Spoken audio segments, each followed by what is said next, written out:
My name's pronounced TruthSeekah and or its affiliates are not responsible for any strange phenomena that may occur during or after listening to this podcast, which may include the following: heightened senses of awareness, psychic abilities, UFO sightings, alien contact, time loss, out-of-body experiences, ringing in the ears, ESP, lucid dreaming, increased synchronicities, astral projection, telepathy, stronger intuition, levitation, miraculous healings, and or remote viewing. Please be advised to listen at your own discretion.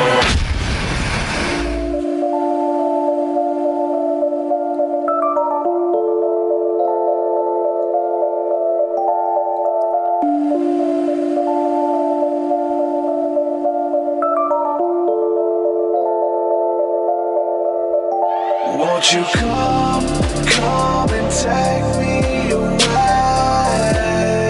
I just wanna be with you. Won't you come and take me away? To a place to walk on troubled seas, faith to stand when I don't believe. I just wanna be with you. Won't you come and take me away? I just wanna be with you. Won't you come? You are now locked into the TruthSeekah podcast. Gargoyles! Psychics! Everything's ungodly! Dark Savage! Streaming live at TruthSeekah.com. She's not a Christian! Give it up, y'all. Your portal to the paranormal, esoteric, and all things spiritual. She's tampering in Dark Savage stuff! And now, your host, TruthSeekah. Yo, what's up, ladies and gentlemen? This is the TruthSeekah podcast. I'm your host, TruthSeekah. Excited and delighted to be with you guys again today.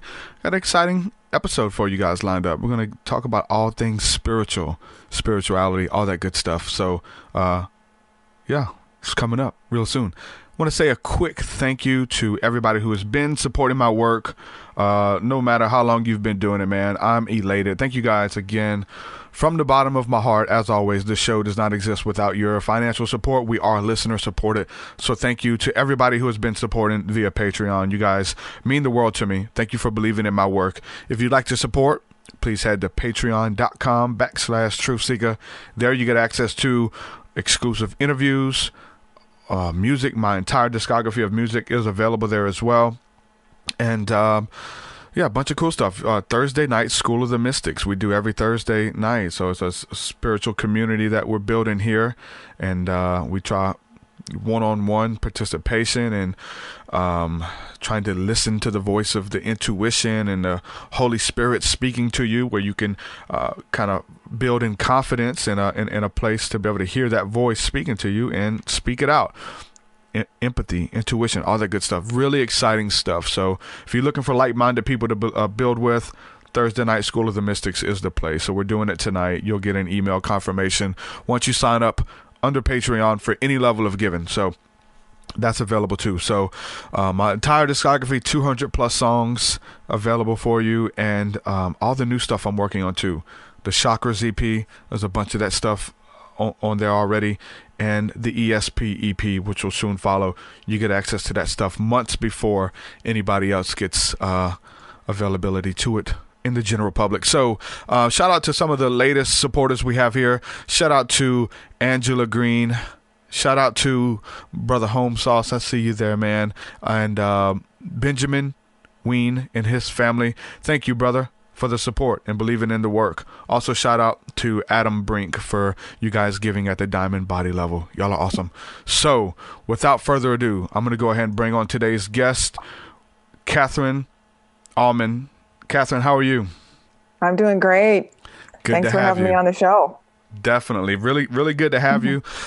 You cover a lot of stuff on your website. You've been doing this for a while, and there's a bunch of stuff that we talk about on here that I'm sure we can get into. But first, let's just kind of give people a background about what you bring to the table and some of your credentials and who you are, if you want to do that. Sure, I'd love to. I am a spiritual psychotherapist in practice here in Los Angeles, and I've been doing that for more than 30 years. What that means to me, that means a lot of different things to a lot of different people, but I am a licensed psychotherapist, But I started my work studying transpersonal psychology, which is the study of not only mainstream psychology, but higher levels of consciousness.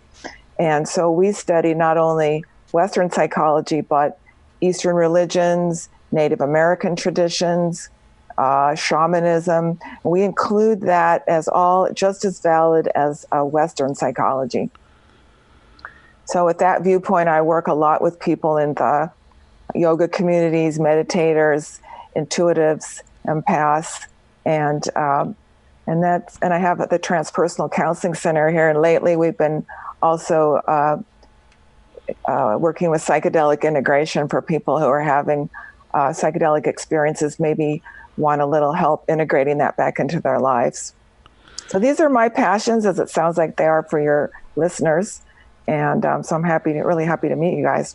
Yeah, definitely. It kind of is a good segue for something I found out today. For some reason, and I know people have hit me up in my inbox and told me in the past, but I just found out today that, or last night rather, that Amanita muscaria is illegal in the U.S. I thought it was illegal. Actually, I don't know the answer to that. Yeah. I would be surprised if it was legal. And it's legal. Everything that I'm finding online. The wire there. Everything that I'm finding online is showing that Amanita muscaria is legal. Now, the golden teachers and all these other strains of mushrooms, which we've used in the past, are illegal. But for some reason, everything I'm finding on that, I had some friends tell me this in the past, and I just didn't believe them. But I've been doing the research, and I can't find anything online saying that it's illegal. Really interesting. So, when it comes to psychedelics, have you had personal experiences with these? Yes, I have. I experimented quite a bit in my 30s. I did it probably about 30 times. And then recently have been getting in more into MDMA and doing some microdosing. So these experiences have I have a couple of videos on my website and on my YouTube channel about how I really feel that under the right circumstances, these can really enhance consciousness and help people grow and understand higher states of consciousness. And of course, they are illegal. We have to make that disclaimer, but that they're often, if they're used with the right setting, you guys have probably talked about that before. And so now there's a lot of guided work being done for particular psychological issues. That's very exciting. So I see it as valid. I support MAPS, which is working on legal research, showing the potential benefits of these substances. And I certainly don't want to advocate for people doing them irresponsibly, but I think that they can teach you a lot about joy and expanded consciousness.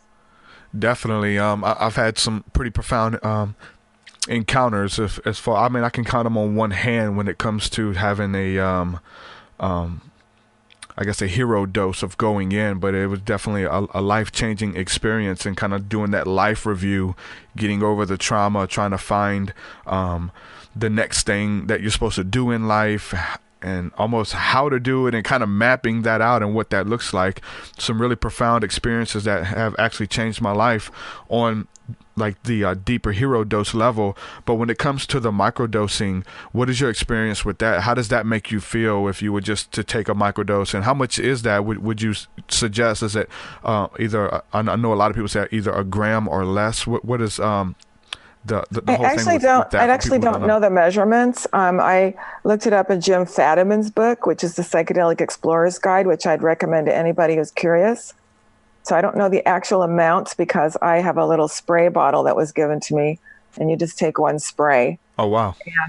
And so it's a very small dose. You may just notice a little speediness, a little more focus, a little more, just a tinier sense of the awe and mystery and wonder of the everyday world. Would you say that you feel more connected to things, to your emotions, to life in general? Does that make you feel that way? That sounds like an accurate description. It helps you get to tune in, and then for me, the purpose of that is to more and more train my nervous system to feel that connection all the time. So we can do that through meditation. We can do that through a microdose. We can do that through attention, where we put our attention. Just if we put our attention on those connected states that we felt and try to bring that into the everyday life, that I believe is the purpose. That's the goal. I've said it in the past mistakenly, and I know a lot of people say it as well, because there's people who are scared of it because it's illegal, because they don't want to give their mind over to another substance or whatever the case is. There's different fears, and I think there's healthy fears in general, right? You don't want to just run into something head first. But I've said the phrase that you can reach those same psychedelic states through meditation or through Kundalini yoga. And I've caught myself, because they're not the same, right? The psychedelic realms are different states of consciousness that you access, maybe privy just with that substance. Maybe you're talking about some of the Eastern philosophies and things like that, Native American, shamanism, Indian, that there's different spirits that are attached to these plants that you actually commune with and build with over time. Tobacco is one as well, different plant medicines and things like that. Would you say that's accurate, that it's a different experience than just, I can reach those heightened states by simply, fasting and, meditation or whatever? Is it different to you? It's a great question. I haven't meditated to really high states. I've just done more like daily meditation. Mm-hmm. My sense of it is that they're all very different roads leading to the same end. Mm-hmm. So if we set out today and started driving towards New York City, some of us might go through the Grand Canyon, and some of us might go through Kansas, and some of us might take a detour and go through Santa Fe, New Mexico. And I think that all of those roads are going to give us different experiences, but we're all going to end up in New York City. Mm-hmm. So I think that the higher state of consciousness is the goal. There's many different paths to get there. But I don't think psychedelics are for everyone. Yeah. If someone's really afraid, I think they should honor that fear. I know in my own life, I sensed when I was younger that I wasn't really psychologically stable enough to use psychedelic drugs. And I was right. And I waited until I felt like I was stable enough. And I think it's very good that I did that. And I think people with psychological issues, maybe their lives aren't going too well, it might not be the best time to experiment with those kinds of substances. I think if we're afraid, then we should honor that fear and pay attention to what the message of the fear is. Mm-hmm. Not necessarily just discount it. Yeah, I agree. I think they're there for a reason, and you have to kind of get over your own hurdles and stuff too. I think it's not always a negative thing where fear comes in. Like, I believe in healthy fears as well.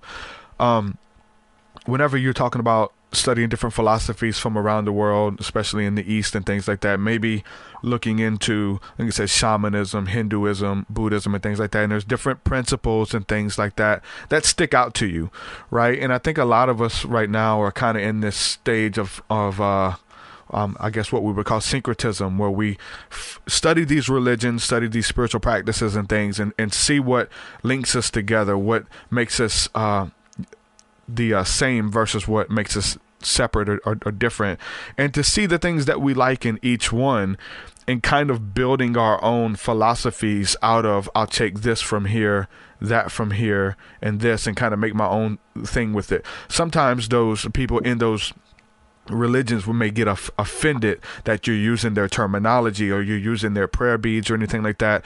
Was that something that you've kind of did with all of your studying, to say, okay, I like this, but I don't like the dogma, I'm going to keep that or whatever? I mean, it's kind of what I've did with my spirituality over the years of studying. Just keep the good stuff, let the bad stuff go. Is that kind of what happens when you're studying all of the philosophies? Is that healthy, or does that lead to confusion? Where are we at with that? I would agree with you on that. I think there's a great phrase in 12-step programs, which is take what you need and leave the rest. And I think that I think that we're really lucky to live in a day and age when we can choose, when we can sample a lot of things, when we can feel what's right for us. And I think as we experience higher states of consciousness, we really start moving into whatever promotes love, whatever promotes connection. This is what's true. Yeah. If it's my way over everyone else and everyone else is wrong, that's not, to me, leading in the right direction. Yeah. But if it's like I accept more and more people, I feel loving towards more and more people, I feel the connection with myself, with all the other beings on the planet, animals, nature, existence, this to me is a sign that we're moving in the right direction. Yeah, and that's kind of with each one of those philosophies. There's different sects within the religions and things like that. Some of them are more open. Some of them are more closed off. And then for any of them to feel like theirs is the only way, it kind of gets into just some muddy ground or whatever. To think that this is the only way to God, the only path to God. So I come from a Judeo-Christian background, and I definitely come from that. I mean, that's kind of like here in the West. I mean, the majority of people are Christians. So when we're talking about some of this stuff out of the East or these different philosophies or whatever, people feel like they have it figured out. But the same dogmas and stuff that I've experienced in Christianity, you'll find people, obviously, I guess the Abrahamic religions, but some of the other more, what you would think would be an open philosophy, some of those people feel like they have it all figured out and everybody else is wrong as well, right? Exactly. I live here in Los Angeles, was kind of the capital of the yoga, New Age scene. And there's what I would call fundamentalist New Agers. Of like, my coconut milk is purer than your coconut milk and you're wrong. And so I think fundamentalism can come in any garb. We're used to talking about fundamentalist Christians, but we have, I think, fundamentalism. I'm not sure the meaning of the word, but to me, that means my way is right and everyone else is wrong. That's just coming from ego. Yeah. It's just, I'm better than you. I'm better than everyone else. That's an ego position that can get quite dangerous. Yeah, wanted to talk to you as well because you got a lot of work out there about Tantra. I've studied it somewhat, haven't really practiced it. I know a lot about sexual energy. I know a lot about the anatomy and connection and things like that. So I wanted to talk to you about that. And I have to be 100% honest. I'm kind of a little scared of the subject a little bit when it comes to just some of the stuff I've seen online. Maybe just with any religion or any type of spiritual practice, you're going to find people who take it so far. I've seen some weird stuff online looking up Tantra practices and really weird stuff where people are rubbing on each other in these big groups of like orgies and stuff. And I ain't gonna lie, it's like, it kind of scares me a little bit. So I was kind of iffy, like, do I really want to have this conversation? But I'm curious, right? Because I understand sexual energy. I understand the power of coming together. I understand the power of intercourse, right? So I wanted to talk to you a little bit about Tantra to try to get you to explain your position on it and what it means to you.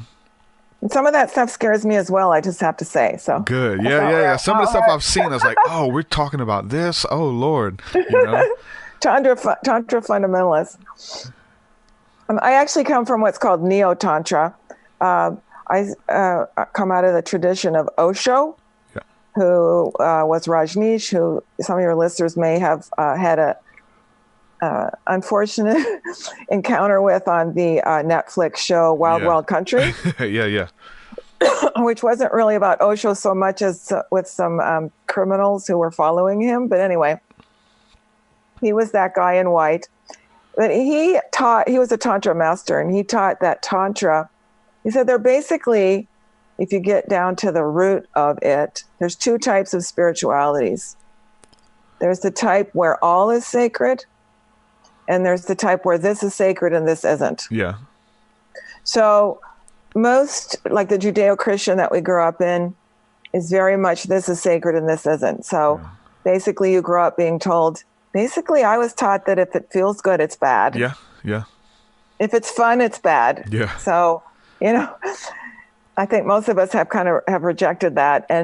And so, but you see this even subtly here in the New Age movement. You see, this coconut water is good and this coconut water is bad. And you're going to go to heaven if you fast and not if you eat and not if you enjoy your life. And sex is basically bad. And all this sort of right and wrong sort of philosophy. Yeah. And Osho taught that at its core, the Tantra philosophy is that all is sacred. And this is actually hard for the mind to grasp on, because the mind is always trying to divide and compartmentalize, say this and that, compartmentalize, analyze. In the heart, however, and in these expanded states of consciousness, we get into the place where we actually experience, not think about, we actually experience, oh, all is sacred. Ah, this raindrop. Ah, this human being sitting next to me.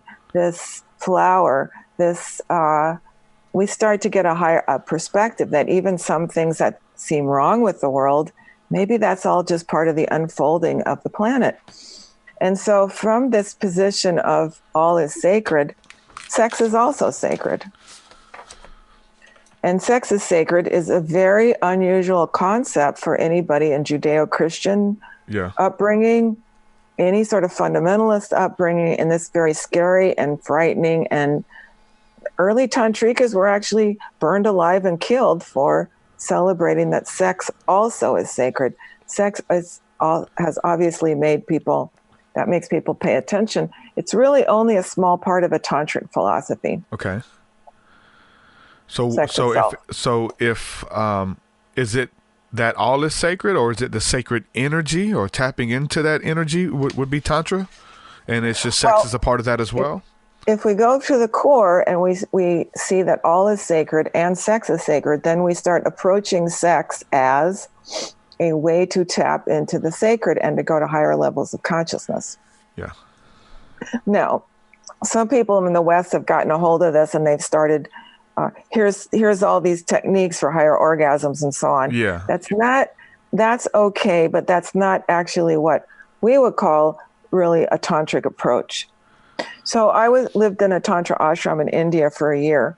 And for example, we would meet a man and a woman, or two lovers of either any persuasion, and we would attempt to be in this moment, sharing love, whether that's sexual or not, regardless of the Western mind, which is like, I could only share love or sexual energy with this person based on how they look or how much money they make, or all this criteria of the mind that in a tantric perspective actually doesn't make any sense. So it starts from this, let's share love. Let's just sit and see how much love is possible in this moment. So then by expanding into these states of more love and more in a positive approach to sex, then sex becomes something where it's sharing energy instead of trying to reach this goal of orgasm. Okay. And now, is this what we would call an orgy or something? Well, we didn't. Was everybody participating, or just these two people, and everybody's there supporting? I mean, how does that work? Okay, so we would have various different exercises. So we didn't really ever have orgies just to have orgies. There was a sense of, in fact, if there was ever anything that was like an orgy, I was out of there. But here's an example of an exercise that I like. Nope. Okay. I'm like, that's not my thing. Okay, but we would do certain exercises. For example, I think this is very beautiful, and I talk about this even when I talk to conservative audiences. We would be blindfolded. We'd have maybe 30 people in the room, half male and half female. And we would be blindfolded, and we would reach out, and we would, in a blindfolded state, let's say I would reach out and touch your arm. And I would just in that moment feel, what's the energy of this human being? Without being able to see. What's the energy of this human being? Does this feel like friend? Does this feel like my brother? Does this feel like, what's the difference? Can I even tell through the touch if this arm is a male or female? Does this feel like nervous? Does this feel... So we learn to start sensing the physicality of another person without that prejudice of sight. And we started learning so much about other human beings and how to pick up people's energy through sensing, through touch. And this later on would enhance the sexual experience, but in that moment, learning to relate to the world through this higher state of consciousness of using all of the senses. In the West, we're told that the eyes are the only thing of value. More and more, it's just like who's sexually attracted to us more and more is being told that it has to look like somebody who's in a music video, you know? Yeah. And getting away from that idea to sense, where's my actual attraction with the person? Where could I share the most love, the most sexual energy on a intuitive, loving level?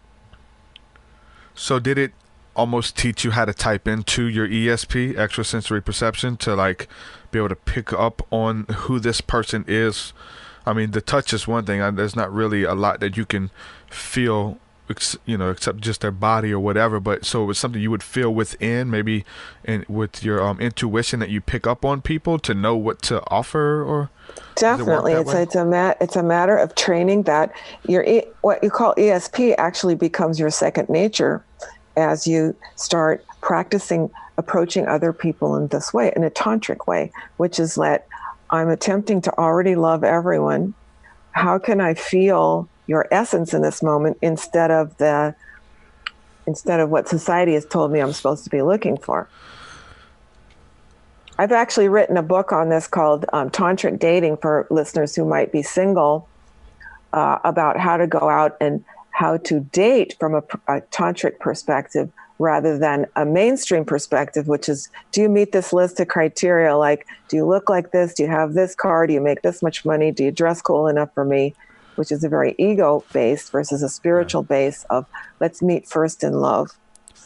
Now, is there any downfalls to this, or any warnings, any people who maybe know how to manipulate, these type of people who hang out or kind of are drawn to these circles where they know people are open, that they may be able to take advantage of people, or even opening up your energy to strangers? Is there any warning to that, or are you pretty much protected? Can you does that person have do they walk away with a piece of you? How does that work? Is there any warnings there? Boy, I know what you're talking about, because there's a lot of people who hang around all spiritual circles who aren't Christian really circles too. Yeah, I mean, right, who aren't really spiritually well. So I think this is part of being on the planet Earth, is that we're always, how much do we open up, and especially as we start growing as spiritual people.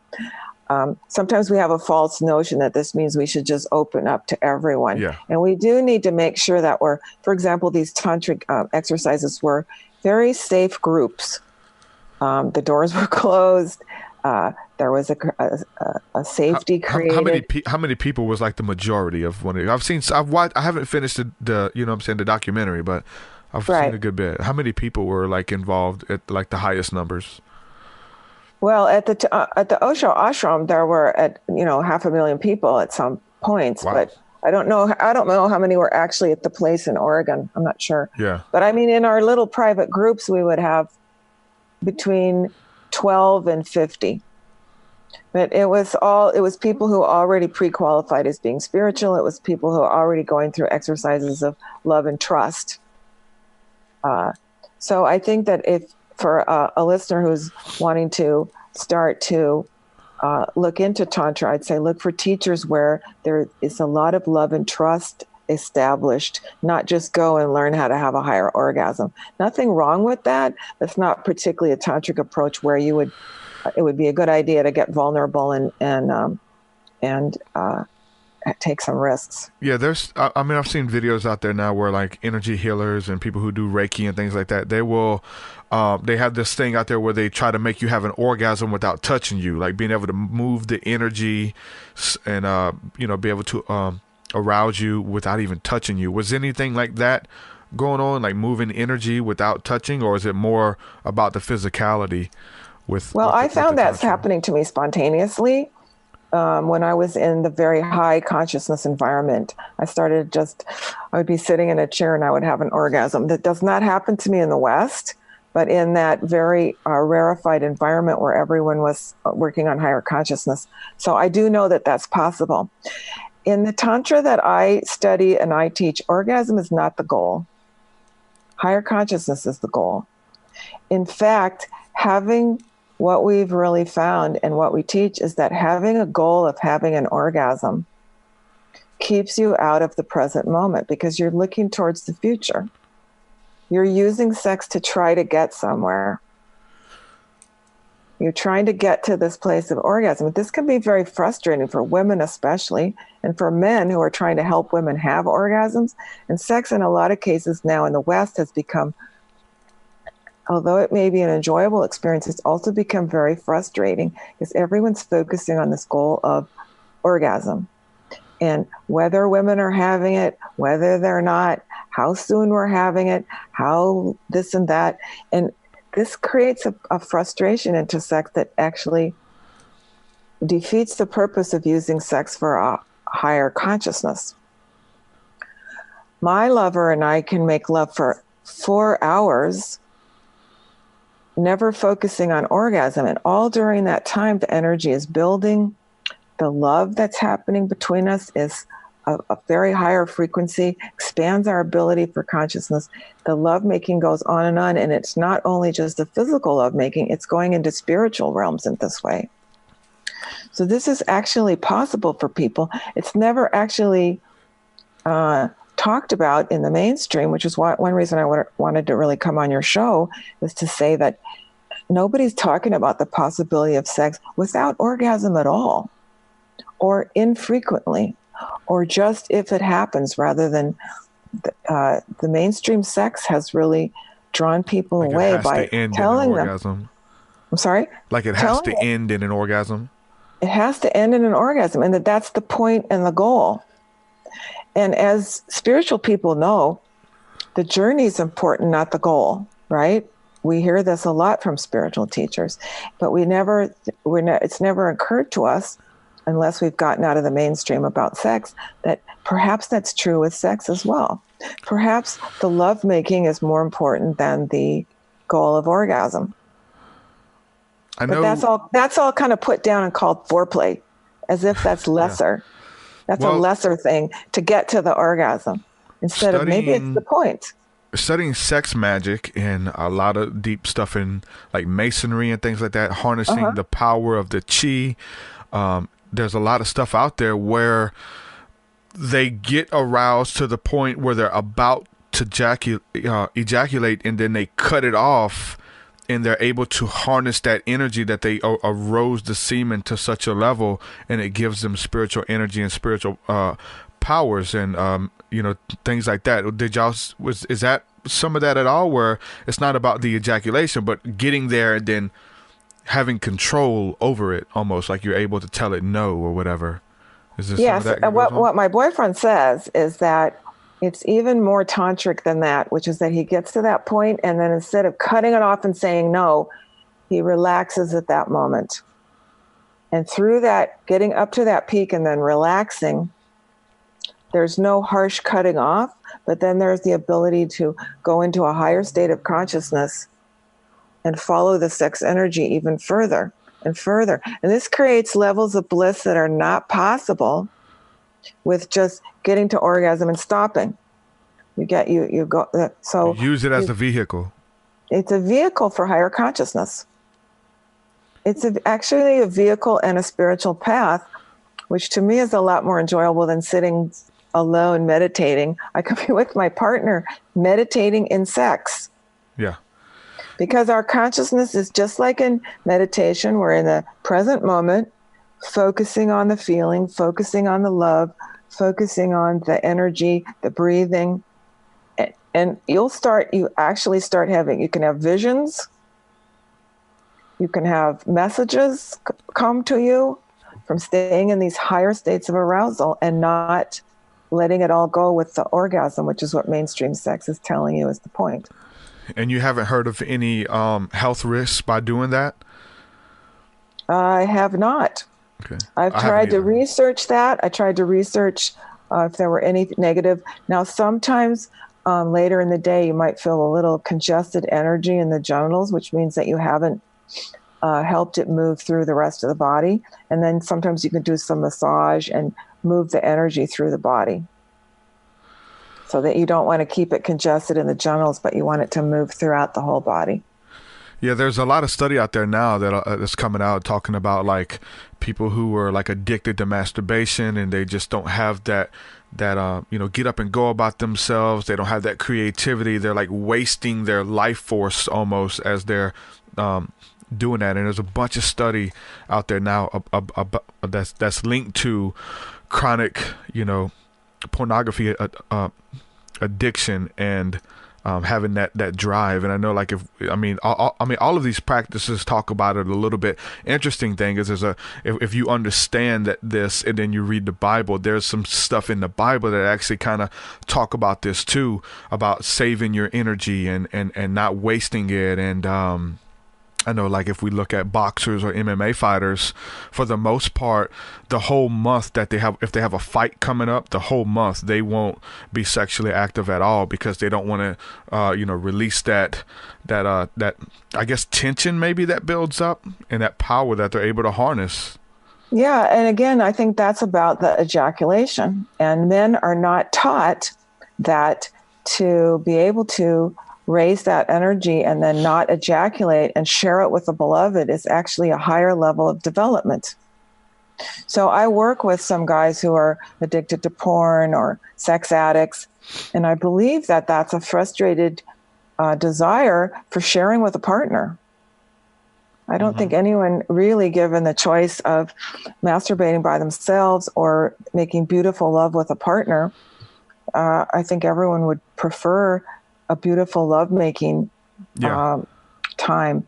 And so I feel like these poor people who are caught in this addiction, if they were able to, part of my work is helping them open their heart so they can attract a beloved and make love all day instead of making love to yourself all day. Share that, create more love on the planet. Sexual love is meant to be shared. It's meant to be juicy and wonderful and without frustration. And the way the mainstream culture is teaching us about sex is leading to a lot of lonely frustration. So for people listening, I know you've kind of touched on it a little bit. It doesn't have to be necessarily Tantra practice with a group of people. This is something that can be done in the privacy of your own home with your spouse and studying these techniques and things, right? Oh, absolutely. The whole group thing is kind of sensational and isn't really that much a part of it. You can start by just, even if you're pleasuring yourself, you can just start with focusing in on not having the goal to be orgasm, but to be present in the moment without a goal of focusing on pleasure. This is very different than what the mainstream teaches. You just focus on pleasure, pleasure, pleasure. And if you get close to orgasm, practice relaxing. And then when you're with your partner making love, you can focus on changing the idea that anything that's not orgasmic is foreplay. It's not foreplay, it's the play. And focus on being in the moment meditatively with making love. And let go of the goal of orgasm. You can orgasm at the end if you want, but start training yourself to be a better lover by focusing on what's happening at this moment instead of trying to get somewhere. This is pure Tantra, and it's actually meditation through sex. And meditation, as we were talking about earlier in the program, is one of the routes to higher consciousness. So we can use sex to get to higher consciousness by meditating while we have sex, bringing a meditative approach to sex, instead of using it as a race car trying to get to the end of the track. So which religious text really covers this the most? Would this be some of the Vedic text and things like that, or have you found this in other cultures as well? Osho talks a lot about the particular texts themselves.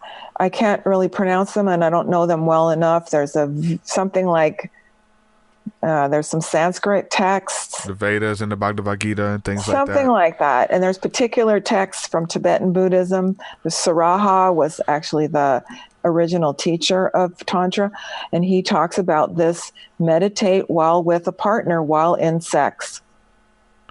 So a lot of this stuff actually came from Osho. So a lot of the text on it that we have now and the information came from him. That's a really good place to start because he explains it in language that we can understand. And it's really this idea of become more meditative in sex instead of trying to reach some goal. And the West, as we know, as your listeners know, is all about reaching the goal of more money, more stuff, more this and that. And as anyone who's a truth seeker, anyone who's a spiritual person is going, I think there's more to life than that. And all the spiritual teachers say the truth is here in the present moment. And that means not focusing on the end goal, but on how we get there. So if we bring this approach to sex, we're not focusing on some end goal of orgasm. We're focusing on what's in this present moment. What's the pleasure that I'm having now? And when you can really get in the present moment with pleasure, it starts expanding. So do you think, as someone who is on that truth seeker journey, that path of awakening, and they're exploring almost every other area of their life about how to be in the present, in the now, your dreams, your goals, your family, your thoughts, everything kind of being in the now moment, eventually you have to kind of cover the topic of sex as well, right? Well, I want to in my life. Some spiritual seekers are in a tradition where they believe sex is not going to get you there. Yeah. You know, many people believe that to become a truly spiritual person, and, you know, I can still find this in myself because I was raised with that. And then when I studied Eastern traditions, it's like, well, the truly spiritual person is a guy sitting in a cave somewhere. Yep. And I think we've all been indoctrinated with this idea that a true spiritual person is a monk or a nun or some Hindu sitting in a diaper in a cave, you know, and so we have this idea that that's what being spiritual means. And the Tantras say, that's fine. They can live their lives that way. I don't want to. I want to experience higher consciousness through sex, through everything I do. Everything is sacred. So it's very revolutionary compared to the attitudes towards sex and spirituality that we grew up with. Yeah, we've been teaching that God is in everything. Like, if you can't see God in all, then you can't see God at all. And so to say that God is this, God is that, he's not this, he's not that, or it's not this, God is all. Even the scriptures talk about, Hear, O Israel, the Lord is one. Everything is God. He's in it and through it all. So to say that, that's what we like to do. We gotta untrain ourselves, and especially when it comes to enjoying the things of this world, or having monetary pleasures or gain, or enjoying good food and things like that. We have to unlearn. I've come from the Christian persuasion as well, where it was pretty much a Gnostic understanding that you have to be the suffering servant. If the one who is spiritual among you is the one that does without, who doesn't have any possessions, or just kind of lives in the woods or lives on someone's couch. And I know people who have taken vows of poverty, and they live in the woods. They literally do, and it was because of a religious vow, because they thought that that's what the text communicated to them, and they don't have any possessions or belongings, and have kind of signed that stuff away.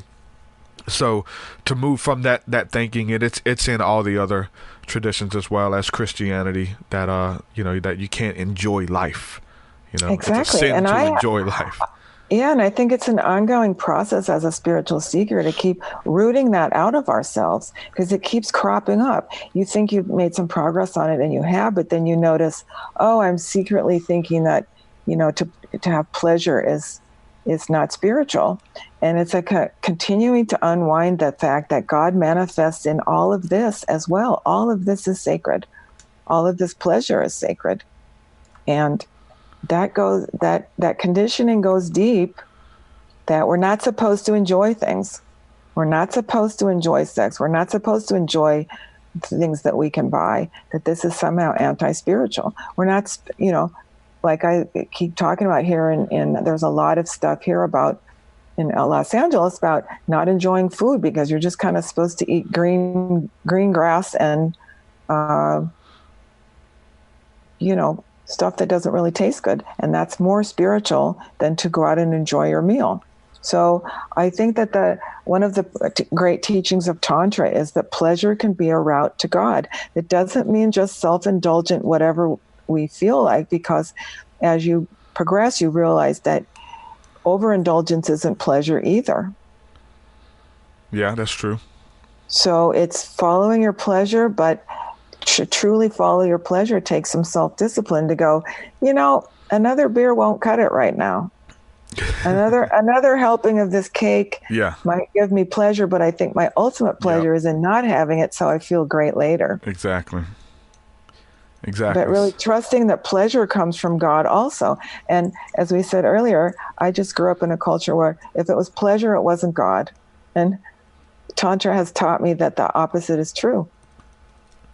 Now, back to the warning thing. You haven't seen any like psychological stuff? Because I know you deal with psychology too, where like people show up and then they're like plagued with this connection that they can't get rid of, or these thoughts that won't leave them about the person that they were involved with.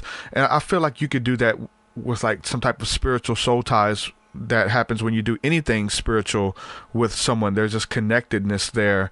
And I've seen people in spiritual circles leave their spouses that they've been with for 20 years because there's another woman that shows them attention, and and they can't quit thinking about him because that's the spiritual leader and this guy is spiritual. It happens a lot. And have you seen anything like that happen with Tantra, or just being connected, or like that person left with something that they didn't come with that was maybe only in their mind or something? I don't know. Yeah, well, in all groups, Tantra or not, that I've been involved with or that I've led, we always have a disclaimer of, don't make any decisions about your life for at least 7 days after you leave, or maybe even a month, because, people will come out of a Tony Robbins seminar and want to just, quit their job and move to Tahiti and stuff. It's like, okay, it's great that you're enthusiastic, but let's get back to our lives and see how this integrates. So there's always a process of reintegration from psychedelic drugs, from meditation retreats, from Tantra seminars. There's always a period of how does this fit back now into my life? Yeah. So we really always want to remind people that all these experiences are very powerful and that an integration period is important. That's why we now have psychedelic integration. Mm-hmm. We have Tantra integration, we could say. We have from any higher consciousness, take some time to see how that fits in. And then maybe from the hero dose of going deep and having this crazy revelation about life, about the universe, about death and all of that, on something really far out there, bringing it back home to something more practical, whether even if it was something like in your daily routine, whether it was microdosing psilocybin or something like that, versus having this crazy, revelation and wanting to keep having that big thing over and over. And that's kind of like what it was for me, going into those states. And I had crazy revelations about my life, and I'm doing this now because of those encounters. And I had other friends though that came out of it, and they're like, I'm ready to do this again next weekend. I'm like, oh no, it's going to be 7 months for I unpack all this. And I know I have to, take this stuff in my my daily walk. And I will say that it ended up bad for that person who tried to go next weekend and do the same thing. But, everybody's different. But for me, it's about, like you said, having those beautiful encounters, but then bringing it back to what I call to practicality, where it just kind of integrates into our lives and helps us. Like if our spirituality can't help somebody like in our day-to-day, and everybody around us is suffering, but we're spiritual and on cloud nine, like that's not what it's about. It's about bringing it back down to earth to benefit everybody around us, not just being selfish for ourselves, right? Absolutely. And you're right, there can be this phenomenon of kind of chasing the high, just wanting to be high all the time. Yeah. And that's called addiction. Yeah. And as I said before, I think anyone who's truly on the spiritual path will start noticing that that's not bringing me true pleasure. Chasing the highs is always followed by a terrible low. Yeah. And I don't know, for me personally, I want to just not have the lows anymore. I didn't mind having the highs, but the fact that the lows came afterwards is why I wanted to not chase highs anymore. So, for example, most people have experienced how fun it is to drink a bunch of alcohol with your friends, and then the next morning the hangover is why most people start drinking less. Yeah.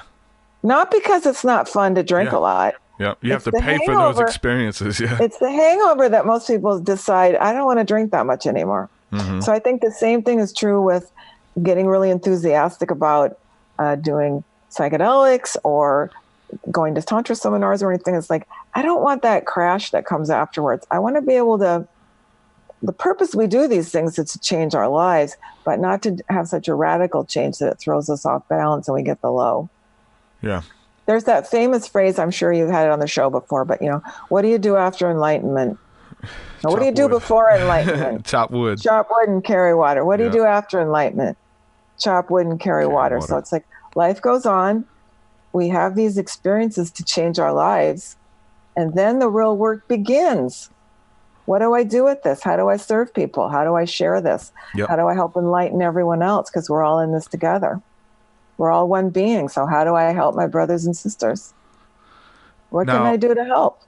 Have you seen, and this gets into the psychological part as well, have you seen the people who, they have those encounters and they come back and they think that they are an avatar, or they think that they are the Messiah figure? I mean, a lot of these cults and sects and stuff like that are kind of born out of a lot of that stuff. And these people, there's a bunch of them now, and I refuse to have these people on my show. A lot of people want me to, hey, interview this guy. I'm like, no, it's dangerous. No, stay away. I've been a part of weird cults that we are the only way and I am the savior and only what I say kind of stuff. And I'm really, that stuff's nasty, really. But have you seen that at all with the, Eastern spirituality and things like that? I have. And it's something we talk a lot about in transpersonal psychology. And, it's a little misunderstanding because you can do a psychedelic drug and you can get that I am Jesus. Yeah. I am God. And then but the real realization is that we all are. We all have that in us. It's like, I think that anything that makes you feel that you're more special than anyone else is dangerous. Yeah. Yeah. I think that can be kind of a handy rule of thumb, is if somebody thinks that they're better than everyone else, it's really a position of narcissism. Yep. People can put themselves out at teachers and be humble and say, hey, I know some certain things about life that you don't, and I'm happy to share them. Yep. But I'm not going to tell you I know what's right for you. I have to warn people to stay away from those guys. I've dealt with them. There's a bunch of them out there, and had a conversation with a guy last night. He was in my inbox, and he was wanting to know like deep knowledge and expand his knowledge so that he can so-called be closer to God. And I had to let him know, look, you're not going to be any closer to God than you are right now. There is no this knowledge ain't going to make you closer or like special secret knowledge. It can you can have a better understanding of God and the universe and things like that, and use that in your spiritual life. Now that happens, but as far as like I'm closer than you because I did this or because I know this, I don't believe that. I don't teach that. And there's been people who I've had to deal with who have come out of those cults, and I am the teacher and I have the knowledge, and anyone who says anything different, expose them. And it's really weird, especially with Christianity. I've dealt with that a lot. Especially. I think another rule of thumb is that if everyone still has stuff to work on. No one's achieved some sort of perfection. And I think that I think we look to our teachers to be able to be humble enough to say, hey, here's where I'm still working on myself. I yelled at somebody in traffic the other day. I'm not really proud of that, but that's where I'm still working on myself. And I think that if anyone puts themselves out as they're perfect, watch out for that. Yeah. Manly P. Hall we're said, still human. He said that, if the status of your dog's life, if dad is so spiritual and a Mason or whatever, and he's such a good guy, but he still kicks the dog on the way out the door, then he's got some improvement that needs to be done. And so kind of, basing your spirituality off the well-being of your dog, Exactly. Yeah. I think I wrote something about that recently. I mean, if someone goes home and yells at their wife, then they're not. Oh, my goodness. They're not who we aspire to be. I've seen that so much, again, with Christianity. And I'll give this quick example, but there was a guy who was at a big church, and he was worshiping God at this church. They had the music, the praise music. He's got his hands in the air. Hallelujah. He's jumping. He's shouting. He's happy. God has done a work in his life, and he's so excited about it. He's jumping, and a little old lady behind him said, "Sir, can you keep it down? You're a little disturbing." and he turned around and he gave her a tongue lashing that you would like, Whoa. you MFer, I'll beat your in this little old lady. I was like, oh wow, so you're in this super exuberant moment with God, in the presence of God, then you turn around in an instant, okay, something's up. Like something is up. He didn't know that little old lady was God's voice speaking to him. Yeah, exactly, right. And that, with this particular person, that became a pattern. Like that would happen a lot, I found out. But yeah, that's and it, church, people, and I guess when people are into spirituality or into religion, they're trying to fix the stuff a lot of times, right? They're trying to what can I do to not blow up on my wife? Or when I watch the television and Donald Trump comes on there and my skin boils, like, what can I do? Like whatever it is that kind of we're all working on that, irks you. So we go to church or we do spiritual practice and stuff to try to help us with that. So a lot of people do go to church Sunday morning, and 12:45 they get in their car and they're already screaming and fighting with the family and things, but I think a lot of people are trying to do better and they're trying to do good. So we kind of embrace spirituality and religion at the same time to try to help us out with that. Definitely. Let me ask you this. So when it comes to Osho and things like that, what actually led you to his work and to actually you stayed for a couple years at, I don't know if you'd call it his commune. Would you call it a commune or commune? In India. I was there, lived for a year at the ashram. And was that the main one at first? That was the first one. That's when that one's been there since, I don't know, the 70s, I think. And then they started the second commune in Oregon. I visited the one in Oregon, but I never lived there. Yeah. So I've been around that for quite a while. I don't know. I just think I was always kind of born interested in spirituality. I was that kid in Sunday school who was actually asking questions. Yeah. I was just interested, and I was always reading books, and I just grew up with this interest in.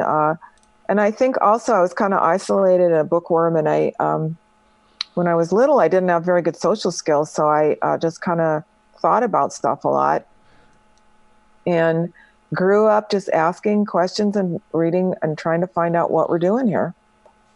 And then I just was always kind of interested in subcultures and followed my interests into spirituality.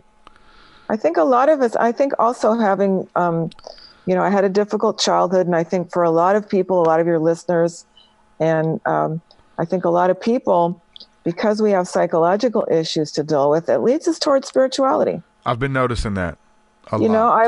I was just depressed a lot as a child, and trying to deal with that depression led me to spiritual solutions. So I often tell my patients or other people, it's like psychological issues, if you have them, might actually end up to be a blessing. It might be one of the roads that spirituality takes. I think so. To lead you to question life and actually get to levels of higher consciousness that aren't available to people who've just always been happily in the mainstream. Yep. Yeah, that was one thing I've always seen in the church and stuff, was that like people like myself, I used to speak in churches and tell my story and stuff, and I came out of like really dark witchcraft and spirits and it was crazy dealing with possession and stuff like that. But I would go to churches and tell my story, and then there would be other people who would come in who used to run drugs or were in gangs or whatever type of crazy deep lifestyle that they came out of, and you're like at the edge of your seat listening to these stories and how they were into the stuff and now they're following God or whatever. And so I was one of those sharing my story, but it was always full of people who would be kind of feel let down because they didn't have that type of story. Like they were just from suburbia, just regular people, never got into running drugs across the border or summoning spells and demons. They didn't have these cool stories, and they kind of felt like they were left out when it comes to those stories of having that, spiritual path or whatever. Very glamorous, anti-glamorous, right? Or something, right? And you try to encourage them, say, no, it's good. Like it's good that you haven't experienced that. Like, you don't need it. Yeah, but they're not going to be able to stand on a stage and do that. And they kind of think that that's what it's about. Like this is what you're supposed to be doing as a believer or whatever the case is. And it's just not the case at all. Your spiritual path can start just right now, today, where you are. If you just tune into being present, because we spend most of our lives not present, we're thinking about something else. So almost all of us, our minds are off in some other place than where we are right now in this moment. Yep. And if we could start training ourselves, which is called meditation, just be here in the present moment with what my life is. Yeah. Then that is your spiritual journey. Yep. And then when we were talking about Tantra earlier, if I could bring that level of awareness into lovemaking, that's a vehicle for higher consciousness. Who knew? Yeah. Who knew sex could be a vehicle for higher consciousness? But it definitely is. Yep. So you talked about, being a part of the religious church and Christianity and stuff like that. I want to ask you about cults and stuff. You dealt with Osho, and I guess you have a pretty good outlook on that sect and things like that. Have you ever got into any other cults or religious sects that you're glad you got away from, or you barely made it out, or you knew that it was a controlling group of people? Did you ever get into those situations as well? I don't really have any sort of glamorous stories like that, but I have been involved. I think this word cult, if you look it up, the dictionary definition, it just means a small group of people who think alike. Yeah. So I think I have definitely been involved with groups of people who are teaching things that other people may have referred to as a cult. Yeah. But I was inside it and felt like I had total freedom to leave, have a different opinion, whatever. But other people would look at it from the outside and go, that's a cult. It's Definitely. like my experience on the inside of being with Osho, being with these other so-called cults, was that I'm sure there are very controlling cults. You read about them, Jonestown, this type of thing. Yeah. But the cults that I have been involved in, I had total freedom to think what I wanted, leave if I wanted. I wasn't giving anybody money unless I felt like making a donation. There was no pressure. You had to pay dues. I think we need to be careful with this word cult, that it's got, everyone's using it like that's a terrible thing. And sometimes it is, and sometimes it's just a small group of people who think alike. The Catholic Church is a cult. I mean, if you think about it, it's not a small group of people. Definitely. But there's a lot. I mean, like you said, you mentioned Jonestown, you mentioned like Heaven's Gate, and I was involved with the Hebrew Israelites for some time. And while you're in it, you feel like, this is the truth, and this is the God led you here for a reason. But then a lot of times when you can't see it until you've been there a while, or you come out of it, like, wow, that was a crazy experience. I'm glad I made it out of that belief system.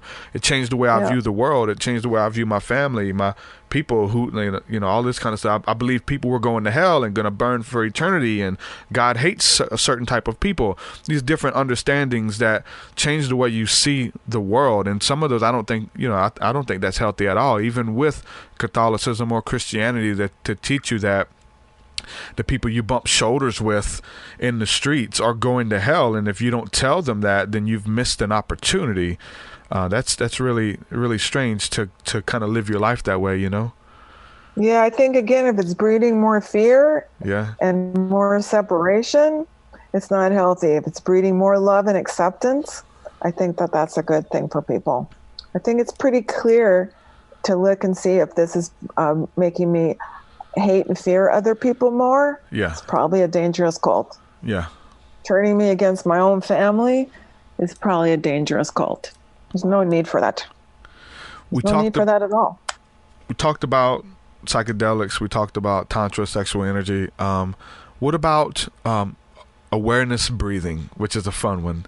Achieving heightened states of consciousness through holotropic breathing, changing your breathing patterns, making sure that you're breathing, all of these type of things. What have you experienced with that type of awareness breathing? Yes, I have. I have a couple of free awareness guided meditations on YouTube. I started discovering that, you've probably had people talk about this, but in the West, we're taught to breathe very shallowly and very rapidly. And most of our breath is just in this part of our body. And that kind of breathing actually fosters anxiety. And this is a way that we're controlled, because if we're very anxious all the time, then we can be sold goods and services. Now, in all types of breath work, we start breathing more deeply. And this calms us. And this, to me, is why the Buddha is always shown with a big belly, because he's showing us that to breathe into our bellies makes a calm state. Okay? I've never heard anyone say that, and it could be wrong, but that's what I imagine. Yeah. So we practice breathing more deeply. We start becoming free beings, and this is just another way that anyone in this moment can further their spiritual path is by taking a deeper breath. Yeah. Just taking a deeper breath will bring you more into the body, less into the hypnotized mainstream culture. And holotropic breath work is something I'd recommend if anyone wants to check it out. It can be a little frightening because it can actually, just through the power of your own breath, you can have psychedelic experiences in the same way that you would have on a psychedelic drug. Yeah. Right there in your own body and your own consciousness, just by breathing deeply. It's amazing. It's not something you do on your own. This is something you do with other people. Yep. You just get into 3 hours of just breathing so deeply that we get in touch with higher consciousness. So there's all these paths for higher consciousness, sex, breathing, that are available to anyone if we just tap in. And then you combined it all, and you're an ascended master. Everything's good. Combine everything together. Mushrooms, I got a lot of work sex, to do. breathing. Good stuff. I'm definitely on a spiritual path. I've definitely learned a few things, and I have a long ways to go. Oh man, well I appreciate what you're bringing to the table. You've been at this for a while. You were on Extra some years ago too, right? Oh, you looked into my archives there. Yeah, Extra. Good stuff. You actually have the videos and stuff of that. That's awesome. Yeah, thank you. So people can find that on my YouTube channel. I've been having a lot of fun making a lot of videos. So please visit my YouTube channel. Can I go ahead and spell that out? Sure thing. Yeah, we'll go ahead and plug everything. CATHERINEAUMAN. My website is .com. You can search for that on YouTube. I got 60 videos now, and shoot me an email or check out my books. You can do my meditation videos. However I can help you, just let me know. I like to share what I learned.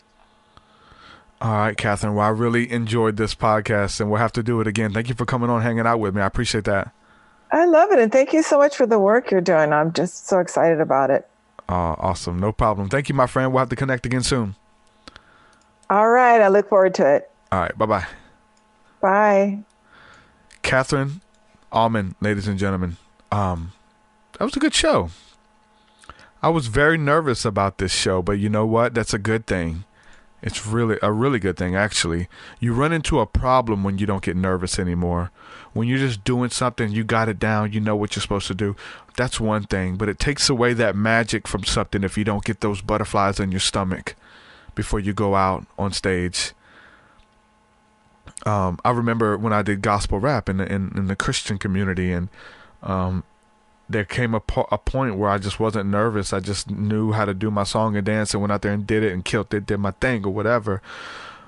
But it takes, those butterflies are there for a reason, man. And being excited about something. And so there's been times in the past where I just kind of go through the motions. That can go through anything. Like I'm making music. I can go through the motions, writing a song, go through the motions, doing a podcast. But my wife said this to me yesterday. She's saying like the ones that I question, or the ones that I don't know about, those usually end up being the best podcasts. As you said, the community's gonna love it, and I think you guys did. I'm reading the chat here, and I enjoyed it. So that's what it's about for me. I want to have a conversation that I'm engaged in, and I'm still trying to learn. Right? I have a lot to teach. There's a lot of them teaching, but I have to learn too. And I remember some time ago, and it was probably my friend Leo, I'm not really sure, but we were talking about how I don't really watch a lot of documentaries or read a lot of books anymore like I used to. I'm now trying to take all of the stuff that I've learned throughout the years that I've done this, years of studying, and trying to articulate it and put it into music and put it into videos, into podcasts and things like that, and to share what I've already learned that works, right? So when I have these guests on that are diving into a topic that it makes me remember those early days where I don't have it all figured out, right? And Tantra was definitely one of them. So I really enjoyed that talk. It was really good. CatherineAuman.com. Make sure you guys check that out. Support her work. Chris Garner's in the chat. He says she just gained herself one more subscriber. So yeah, y'all make sure y'all support these people. It's awesome because I don't even have to tell y'all. Y'all do. I see y'all on their channels and comment on their stuff. That's what it's about. But man, sex is you know, and I kind of had a I had second thoughts coming into this podcast because sex is powerful, man. Like sex is sacred, you know, everything. But she's saying everything is sacred, right? So we move from all life is sacred, all thought is sacred, and why shouldn't sex be sacred? So, I didn't want to promote promiscuity. I didn't want to promote the fact of just, hey, we just meet up and have sex with random partners because we're spiritual. Trust me, there's a lot of that going on in the spiritual community. A lot of people who are open about their sexuality, and you can't tell me what I can and can't do, and they're just running wild with that stuff, right? And I've been with my wife since I was 14. I'm 34, and so I believe that sex is sacred. I believe in that union is sacred, and I think that the Bible shows that it's sacred. I think that a lot of other texts and traditions show that it's sacred as well. Upon further study in the scriptures about that, there's a lot of stuff about like covenant, coming into sexual covenant with someone, that in the West we've believed that having a marriage license is how you get married to someone. But the scriptures got some really deep knowledge on this, that actually sex is marriage. And when you come together with someone sexually, you're coming together in a sacred spiritual union. And before God, you're married, especially when it's dealing with the blood covenants, right? When you come together sexually with someone, and everything is sealed in blood covenants and blood oaths in the Bible, and just not just the Bible, throughout the world, man. They all deal with blood. The Bible says that the life force is in the blood. And when you think about that, there's a couple different scriptures, man. I'll just kind of give a couple examples. In the Old Testament, I think it was Jacob who wanted to marry Rachel. So he went to work for Laban, which was Rachel's father. He said, look, work for me for 7 years, do your best, and I will give you my daughter's hand in marriage. And I guess she was like the most beautiful of all her siblings or whatever. So anyway, he was, I guess, engaged to marry her. He worked for Laban 7 years. They were going to do the big ceremony, right, where you bring the families together, trade off, you know, here's my daughter, you know, I want this from you. Your families come together, right? It was more than just you get my daughter. Like, they're trading oxen and dividing stuff up and bringing resources together. They're having this big celebration. Laban tricks them, though. So they go through the ceremony, and then they go into the marriage bed, right, to go and consummate the marriage, to have sex. And when Jacob goes in there, Laban tricked him, and he put his other daughter, Leah, in there. So Jacob goes in, and they turn out all the lights, and he can't see anything, and he told Leah what to do. Jacob goes in there, has sex with Leah, comes out, and Leah is now his wife because he came together with her that way. Jacob's like, oh, you tricked me, you know, blah, blah, blah, blah. Why did you do this? He's like, oh yeah, you can't, I don't know, whatever. He tries to explain himself or whatever. He says, I'll tell you what, give me so many more years, work with me so more years, and I'll give you my other daughter as well. I'll give you Rachel. So in the story, that's what he does. He works even longer, and eventually has Rachel as well. And so what that shows you is that sex is marriage. In the New Testament, Jesus is talking about spirituality and all of how we come together and stuff. And he says, did you not know that he who joins himself to a harlot has become one flesh? He's saying that when you come together with a prostitute, that's your wife. The two have become one flesh. The two have become one. That's where we get the term my other half, my soulmate. That's what people are saying here in the chat. My soulmate, my other half. Sex is sacred. Everything is sacred. Why wouldn't sex be? There are some studies that come out, and there's some debate on it, and there's some truth to it. But there are some studies that came out in some articles that said, did you know that women retain the DNA of every sexual partner that they've ever had? And immediately there was some backlash from different other websites and organizations and stuff. And it's on Snopes and stuff, proving it to be false. But there's certain things about that, about it's not just sexually, dealing with the semen and the DNA and stuff like that. So they were trying their best to debunk it, man. But there were some aspects of it that was proven to be true. You remember those partners. It's what we would call spiritual soul ties. When you come together and you join in that covenant with someone, and it makes sense that the Bible's calling it the two become one flesh. You remember that person, that one night stand. You can't quit thinking about them. There's a spiritual energy and a spiritual connectedness that comes with sex. Be careful. And there's people who are trying to pray that stuff away. They're in a committed relationship, but they're still thinking about the one that got away. Man, whatever happened to her? Where's she at now? I still love her. You're having these weird thoughts, right? Everybody's thinking about this stuff. To pray it away. People are trying to pray it away, and they're fasting in a way, and it won't go away. And trust me, in the church realm, we've dealt with that a lot. A lot of people trying to sever ties with their exes or whatever, but they still feel like that person's a part of them. Sex is sacred, man. Sex is sacred. So be careful. And I didn't want to promote promiscuity, man. I don't want to. We talk about these spiritual soul ties, and you can't quit thinking about that stuff. You can't quit. It just keeps coming up over and over. So do the study, do the knowledge, do the research. Sex is marriage, and it's beautiful. So I wanted to make sure that I covered that too, from like a biblical perspective. And there's so much other, spirituals.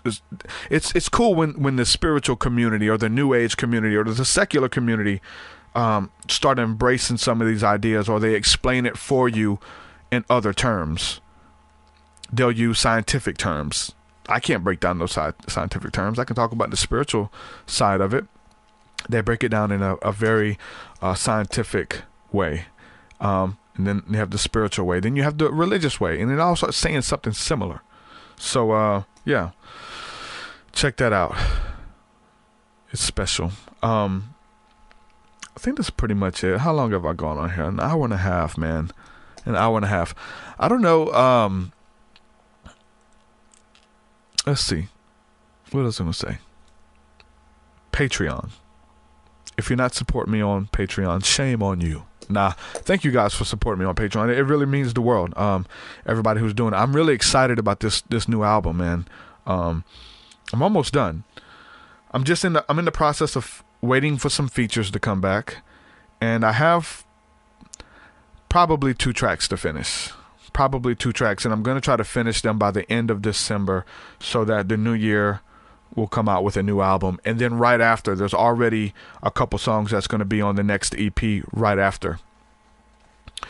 It's going to be the ESP EP. So there's going to be 2 EPs coming back really, really close to each other. So make sure y'all check that out. And a lot of that stuff's already on Patreon. So patreon.com/TruthSeekah. If you would like to support my work, I would really appreciate it. And I am listener supported and couldn't not do this without your help. Bring you these awesome conversations. I mean, I'm honored. Thank you. I want to read some questions here in the chat. Chris Garner says, could marriage in the sex aspect just be a literal meaning, as in marriage defined as a combination of 2 or more elements?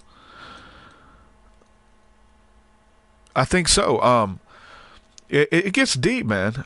In the Bible, it talks about to know somebody. It talks about sex, but it says he knew her. He knew her.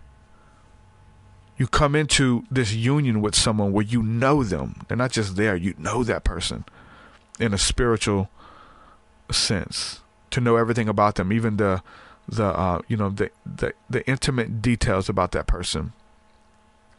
You know that person. And then the cool thing is that a lot of these terms are still used when it's talking about God. Knowing God. Does he know you? Do you know God in an intimate way? In the same way like you would approach that relationship with your spouse, the wedding chamber, coming together intimately, talking to them, building with them. Like that's the same aspect that you bring into your relationship with God, to know God on these deep levels, and he knows you. When it comes to the word, the bride of Christ is a term that's used. The bride of Christ. You're looked at like like a woman, like God's wife, and he is a jealous God. I remember that whole thing with Oprah years ago, and it was a big clip. I don't know if you guys have seen it. I'm not going to play it, but just look it up if you haven't seen it. But they're talking about God on the Oprah show years ago. And they were talking about God, and someone said God is a jealous God, right? And that's what the scripture says. God is a jealous God. And she says she does not want to follow a God who is jealous. Why is God jealous of me? It's not he's jealous of you. He's jealous over you. And we should, and we are made in the image and likeness of that God. We have that jealousy within us. Not we're jealous of, but we're jealous over. And it's used in a biblical sense where like you belong to God. Like that's your husband. That's your spouse. You belong, but yet you're, and there's terminology like this, whoring after other gods, after other things. You're married to God, but you're cheating on him with idolatry. You're cheating on him with pornography addiction. You're cheating on him with these things that he doesn't, that's hurting you, right? It'd be like if you had a spouse, but they're addicted to drugs, right? You're like, man, we're trying to get you help, but you run off and you're on these binges and you're just addicted. It's this jealous love, this compassion for you, this righteous anger, and there's nothing, man, I'm telling you, there's nothing more hurtful than seeing someone who is in love head over heels for someone and the other person doesn't feel that way. I hate divorce, man. Hate it with a passion. When someone's in love with someone and the other person's running around and you found out that your other half, your lover, is seeing someone else on the side or that love isn't reciprocated, what that does to an individual, man. I've seen lives destroyed, man, big time. Seen ministers, for the most part, people who come out of drug culture, people who come out of reckless lifestyles, and they get restored and they get in church and they clean their life up and they got the kids and they got the fam and everything's going good. All of a sudden, the woman runs off or does something and then just everything spirals out. The person's in jail or dead now, or addicted to substance, man. It's sad. To return that love, man, to return that adoration. When you come together with a person, it's beautiful, man. There's nothing more sacred than that, really, when you find that person. But then when you do it with God, that's beautiful. When you come together with the Father, it's like, look, I love you. I want to spend time with you. I'm trying to, bless you. And you're kind of busy. You got a lot of stuff going on. You're somebody now. You got a podcast, you do music, you're kind of a big deal. But you break away from that and you go back to the place where it all started. You go back to that intimacy. That's what it's about for everybody. Your busy life, your busy day, breaking away from that stuff to draw away unto God, man, with that sexual union. Intimacy. Some people get mad. But then some people take it to a a whole nother level, right? This intimacy with God of being something of mockery or something where I've seen people do it. You know, some of these cults that we're kind of mentioning get into like this weird stuff when it comes to that. But God wants to know you, man. He wants that relationship to be deeper, to know that you're not alone, to know that you got somebody that has your back. Like, that's a big thing. That was big for me, especially coming from a broken home, knowing that I had somebody that loved me no matter what. This is both. This is the spouse side and this is the spiritual side. When I met my wife, and she was my girlfriend at the time, man, I knew that I had somebody who loved me for me. I didn't have to perform. I didn't have to be somebody else, but that just loved me regardless, man. It changed my life as a teenager. Gave me liberties that I didn't have. Gave me a confidence in myself, just to know that I'm loved. And then on top of that, that's one thing that was powerful in the physical realm. But when it comes to God, understanding the love of God, that no matter what you did, no matter what you done, God still loves you, is still trying to pursue you. There's nowhere you can go. There's nowhere you can run away to get away from the love of God, to hide from the presence of God. The Bible is full of stories from Genesis to Revelation where people have been in this relationship and then they get into some things or open up doors and they step away, maybe even for years. Maybe that's even some of you. Maybe that's your story. You've been away for years. And I know people who feel like God's given up on them, or they feel like they hurt God. There's no way God would take me back. I wouldn't take myself back. His thoughts are not our thoughts. His ways are not our ways, man. The love of God that moves past anything and everything that we could do, to think that we've passed the point of no return, that we can never come back. There's nothing we can do, nowhere we can go, that we can hide or run away from the love of God. Every single one of us, man. To pursue that and then get into that intimacy, get alone with God. We talk about a lot of crazy stuff on here. We're very open with spirituality. We talk about all of the aliens and psychedelics and all types of angels and all just crazy stuff that would seem way left field, man. And I'm open to all of it. But it first comes out of a relationship with God. Elementals, spirits, all types of stuff. A lot of it's in the Bible, and that's what gets me, right? But that relationship with God, with the Father, whatever your Father brings you to, out of that intimacy, whatever He reveals, there's secrets in the universe about life, about the earth, about everything. There's secrets that God has that He's never told anyone about, that He's willing to just do pillow talk with you. Hey, you want to? I'm gonna tell you how I do it. This is how I do it. Look at the stars. Look at this. You ever thought about this? And it's like beyond your wildest dreams. Eye has not seen, and ear has not heard the things that God has in store for those who love Him. It gets crazy, guys, but it's beautiful. It is a journey, man.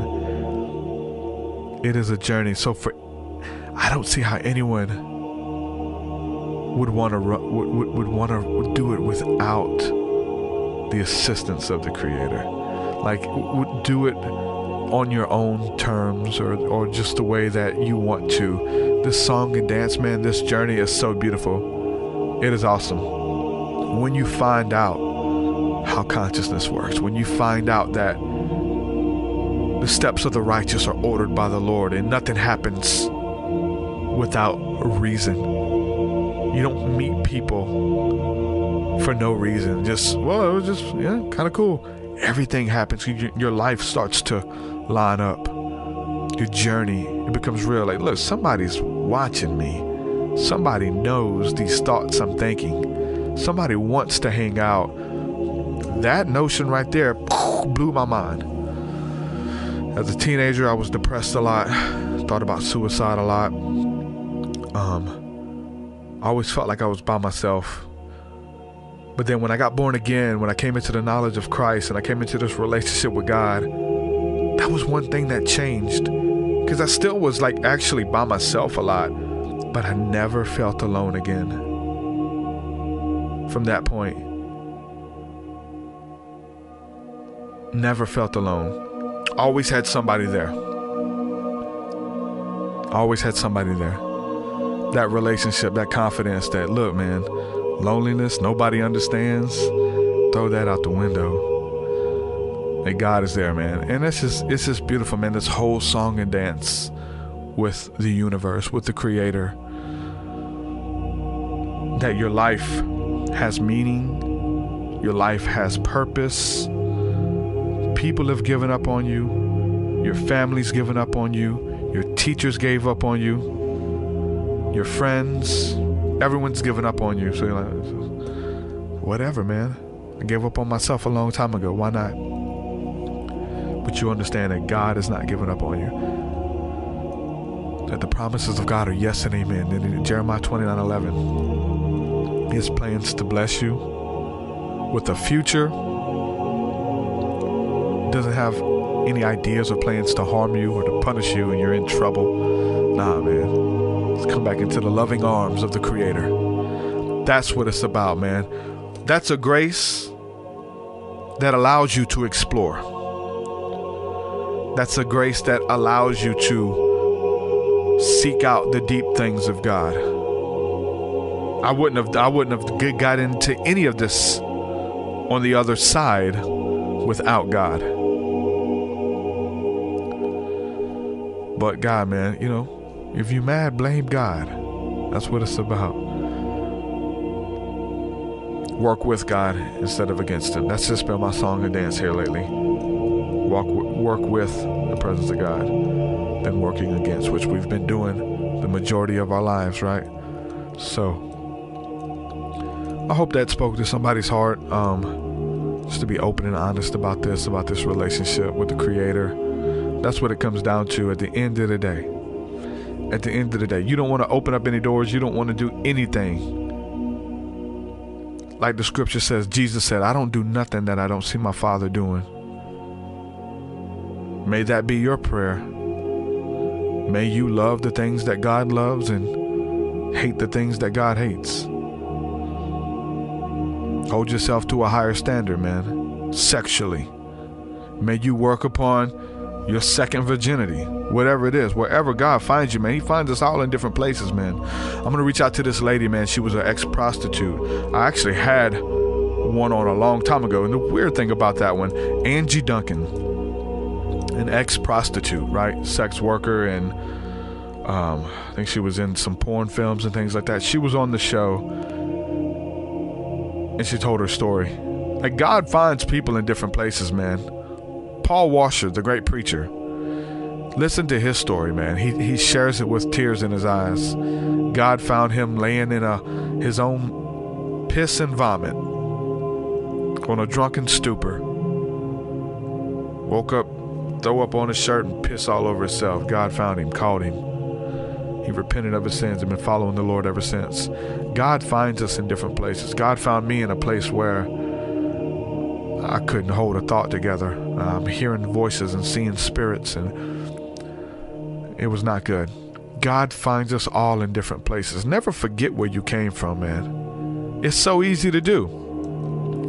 Man, it's like 20 years ago. 20 years ago. It's easy to forget. Everything's good now. Stuff is way behind me. It's easy. I needed him then. You wake up every day understanding that I need God as much today as I needed him laying in a pool of piss. Throw up all over me. I need him as much as I needed him in 1998. I need him more. Without him, where would you be? That's the grace, the same grace that was applied back then. I look at these people, man, you know, I bring this stuff up. These people who have, you know, lost their families, lost their health. And I'm just always just thankful, man, you know. And to know that you could lose it all too. I could lose it all. But it is the grace of God that keeps us. It is the grace of God that restores us, no matter where we are. To maintain that, a lot of people can get to a lot of places, man, with your good looks, with your talents, with your abilities. But you let your talents and your good looks and things bring you to places that your character can't keep you. This isn't a game. It's not a game. It's not a game. It's not a game, man. This is the real deal. One wrong move. One careless flirtation. One email response. One night stand can mess up something that took years for you to build. Your career, your marriage, whatever it is, man, whatever's in your lap. Those who have been forgiven of much, much will be required. Those who have been forgiven much, they love much. That's what it's about.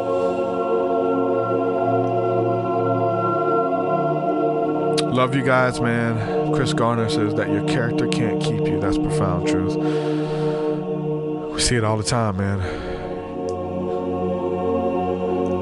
That's why, you know, we're talking about the alcohol thing. You have to pay for that. It's like those quick fixes, man. You got to pay for it. The process is there for a reason. When you understand the process, we get weary and well-doing, and we're like, man, I've been doing this for years, and why is everybody else married? Why does everybody else have a ministry? Or why does everybody else have an awesome career and doing what they love? Look, trust the process. At the end of the day, God is the one who orchestrates it all. Trust the process. Don't give up. Don't give up. Don't get discouraged. Trust the process. How much longer? Learn everything that you need to learn at that job. Learn everything that you need to learn in the wilderness. Feel like God's a million miles away. Learn everything you need. What are you trying to tell me? Learn it all and then learn some more. Eventually, if you don't break, if you don't crack, if you stand the test of time, your breakthrough is going to come, man. Trust and believe. Okay, I've learned everything. I'm past ready. What else do I need to do? Keep it up, man. It's coming. You're almost there. You don't even know it. You don't even know it. It's good stuff. It's wisdom. With that again, man, thank you guys for hanging out with me today. Hope you guys enjoyed this podcast. I really did. So with that, I'm going to say peace and shalom. Follow us in all the social media links and all that kind of stuff. Join us on Discord if you want to build with our community. I'd love to talk to you. All the links are in the description. With that, I'm going to say peace and shalom, guys. Later. Your will is so much higher than mine.